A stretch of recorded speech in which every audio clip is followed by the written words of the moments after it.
प्रकाश। दोस्तों प्रकाश एक प्रकार की एनर्जी होती है, यानी कि ऊर्जा होती है, जो हमें चीजों को देखने में मदद करता है। जब भी किसी वस्तु पर आकर प्रकाश टकराता है और वहां से टकराने के बाद हमारी आंखों तक परावर्तित होता है, तो हमें वो वस्तु दिखाई देती है। अंधेरे में तो हमें कोई चीज दिखती नहीं है। जब प्रकाश होता है तो परावर्तन की घटना होती है और उसकी वजह से हम देख पाते हैं चीजों को। अलग अलग रंगों से बनी चीजों को हम देख पाते हैं प्रकाश के परावर्तन की वजह से। ठीक है, चलो, प्रकाश के परावर्तन की वजह से हम चीजों को देख पाते हैं। अच्छा, ये पॉइंट बड़ा इंपॉर्टेंट है, प्रकाश की प्रकृति कैसी होती है। ठीक है, तो ध्यान रखना दोस्तों, अलग अलग वैज्ञानिकों ने प्रकाश की प्रकृति के बारे में अलग अलग कहानियां बताई थी, अलग अलग मत बताए थे, लेकिन प्रकाश एक प्रकार क्या है, ऊर्जा। ठीक है, चलो, और हम चीजों को देख पाते हैं किसकी वजह से, प्रकाश के परावर्तन की वजह से। ये चीजें इंपॉर्टेंट है, वस्तु को देख पा रहे हो आप। ठीक है, चलो भाई, प्रकाश की प्रकृति के बारे में अलग अलग वैज्ञानिकों ने अलग अलग धारणाएं दी थी। कोई कह रहा है ये कणों से बनाए, कोई कह रहा है तरंगों से बनाए, लेकिन फिर आए थे डी ब्रोगली। कौन आए थे? De Broglie. और उन्होंने कहा था कि प्रकाश की जो प्रकृति है वो तो द्वैत प्रकृति है। द्वैत प्रकृति का मतलब कि प्रकाश जो है वो कण और तरंग दोनों की तरह व्यवहार करता है, कणों की तरह भी और तरंग की तरह भी। इसे द्वैत प्रकृति या द्वैत सिद्धांत कहा जाता है, जो डी ब्रोगली के द्वारा दिया गया था। एक इंपॉर्टेंट पॉइंट और भाई, है ना, एक इंपॉर्टेंट पॉइंट और, प्रकाश की खास बात यह है कि यह बिना माध्यम के भी चल सकता है।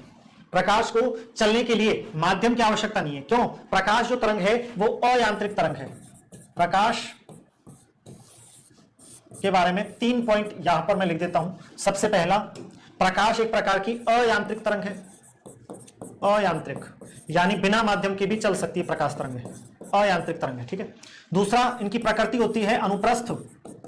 अब आप ज्यादा दिमाग मत लगाना अनुप्रस्थ पे, बस इतना याद रख लेना, इनकी प्रकृति कैसी होती है, अनुप्रस्थ प्रकृति होती है इन तरंगों की, अनुप्रस्थ। ठीक है, और तीसरा याद रखना, प्रकाश तरंगे विद्युत चुंबकीय तरंगे होती है, इलेक्ट्रोमैग्नेटिक वेव या विद्युत चुंबकीय तरंगे होती हैं। प्रकाश तरंगे विद्युत चुंबकीय तरंगे होती हैं, इलेक्ट्रोमैग्नेटिक वेव। ठीक है, चलो, तो बिना माध्यम के भी चल सकता है, यानी कि निर्वात में भी चल सकता है प्रकाश। निर्वात जहां पे कुछ नहीं है, निर्वात में भी प्रकाश चल सकता है। और सबसे तेज कहां चलता है? निर्वात में ही चलता है सबसे तेज। सबसे तेज प्रकाश कहां गति करता है? निर्वात में करता है। ठीक है, चलो, तो प्रकाश का वेग निर्वात में सबसे ज्यादा होता है। और कितना होता है भाई? तो याद रखना, 3 × 10⁸ मीटर प्रति सेकंड, या ऐसे भी कह सकते हो 3 लाख किलोमीटर प्रति सेकंड के वेग से ये चलता है। ठीक है, और ये किस पर निर्भर करता है प्रकाश का वेग? ये माध्यम की सघनता पर निर्भर करता है। प्रकाश का जो वेग है, प्रकाश का जो वेग है ये किस पर निर्भर करता है? माध्यम की सघनता पर निर्भर करता है, माध्यम की सघनता पर। ठीक है, चलो, यानी हम कह सकते हैं कि सबसे ज्यादा ये होता है निर्वात में, उससे कम होता है गैस में, उससे कम होता है द्रव में, और सबसे कम होता है प्रकाश का वेग ठोसों में।